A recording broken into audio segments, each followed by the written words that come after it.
cara faz? Comprar na... Compra mais caro. É uns 200 conto.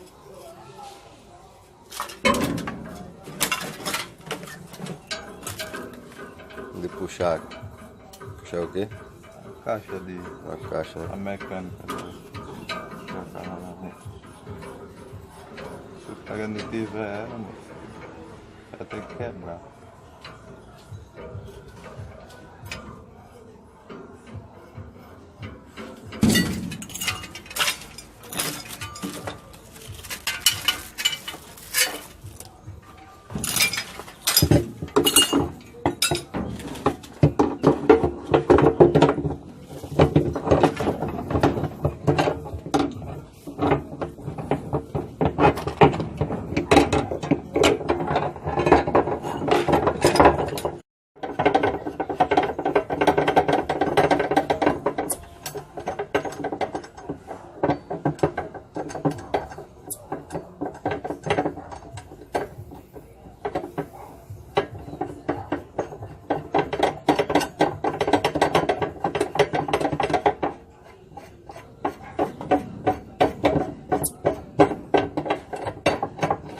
E o cara faz essa peça aí? E aí foi.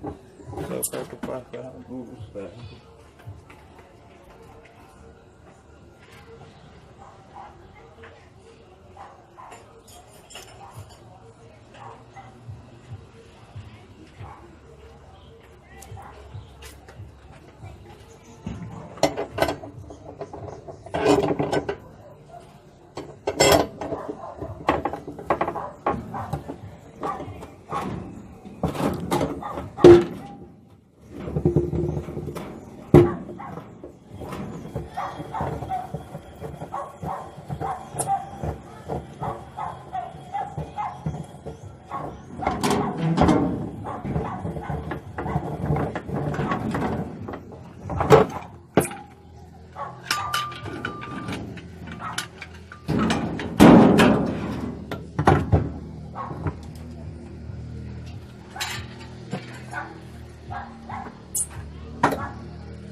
Daí já era. Rolamento pocado. Tá me tirando essa aqui. Você vai ver agora a borracha do retentor como é que tá.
Se não tem que virar ela e dar uma batidinha.